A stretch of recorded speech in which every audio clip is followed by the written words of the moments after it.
जोंहा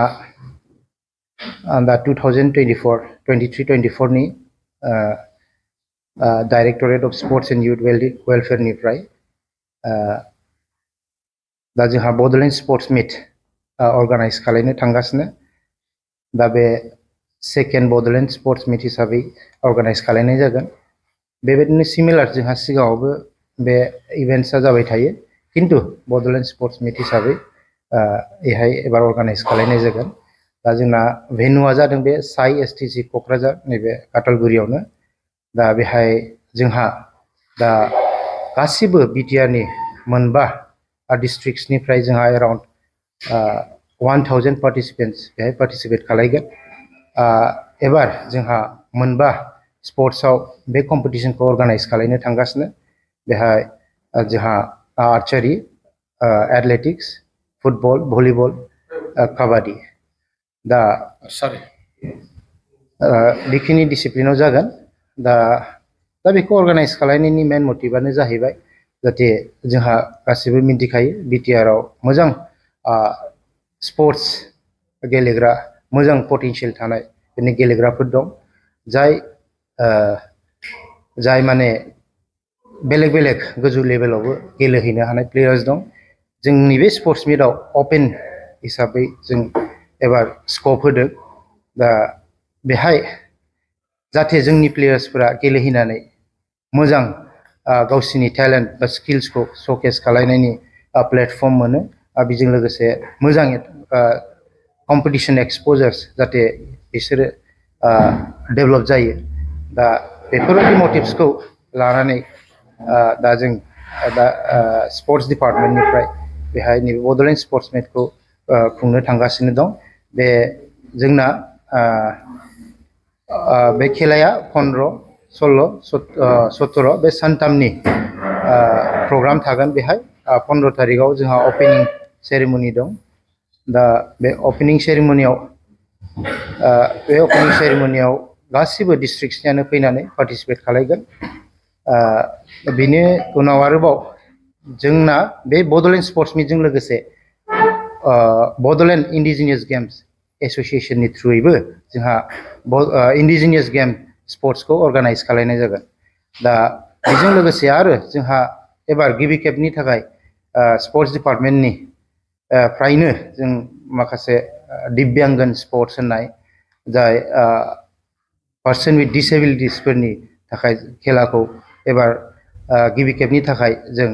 खुंलांनो सानदों जाहाथे बिसोरबो नर्मेल पार्सन्स बायदि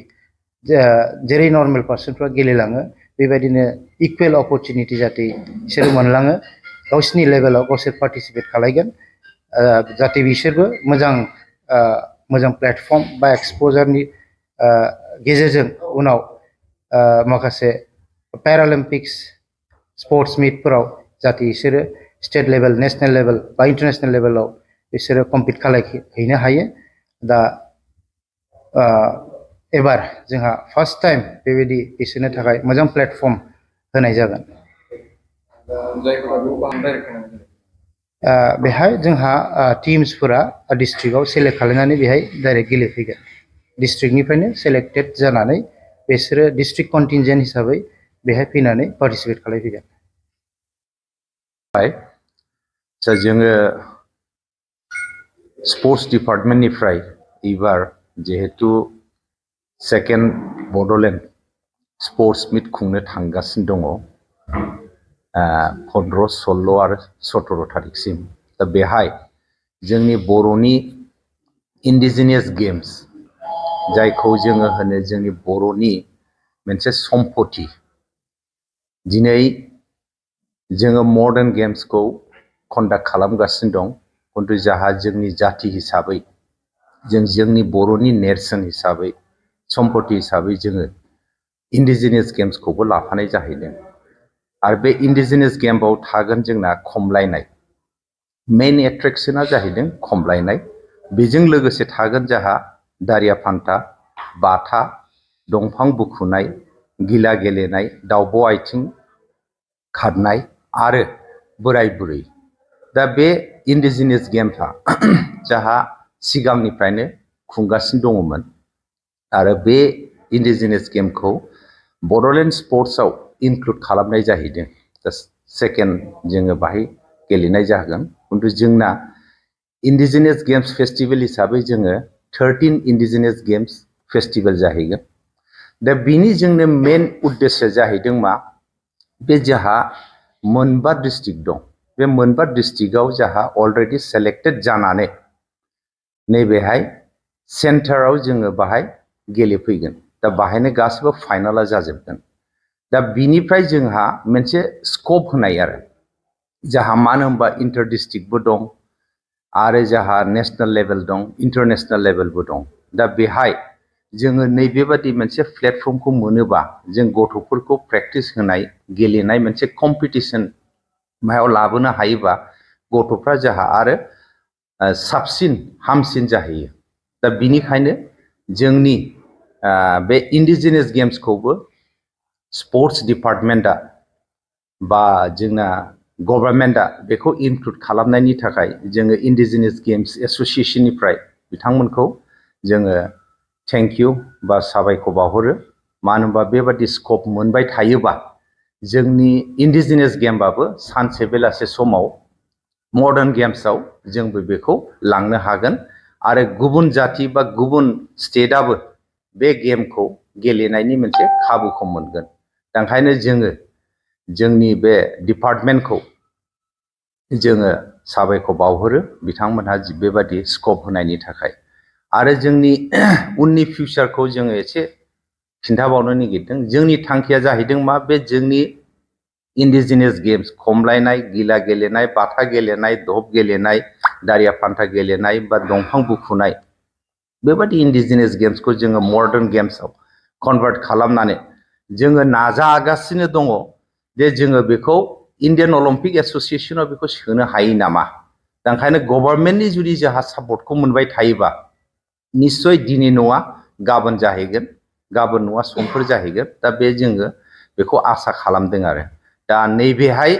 जोंहा मोनबा डिस्ट्रिक्टनिफ्राय बाहाय गेलेनो फैगोन आरो बेहायनो जोंहा कम्पिटिसन हिसाबै गेलेनायनि उनावनो जोङो बे मेडेल, सार्टिफिकेट आरो ट्रफि बाहायनो जोङो होनाय जाहैगोन आरो दा बेनोसै। मोनसे गोजोनथाव खौरां। क'क्राझार सहरनि जेडे रडजों नांजाबनाय गोजोनपुरि रयेल एनफिल्ड श'रुमनि गोजौआव थानाय आइ आफा बिएम इनस्टिट्युट अफ पेरामेडिक्स बेखेवदों। बे आइ आफा बिएम इनस्टिट्युट अफ पेरामेडिक्सआ नोंथांमोननो लानानै फैदों देहा जोथोन लाखिनायनि माखासे आयदाफोरनि 2024-2025 मायथाइनि मुं थिसननाया फैगौ 15 जानुवारिनिफ्राय जोबथा मार्च दानसिम सोलिगासिनो दङ।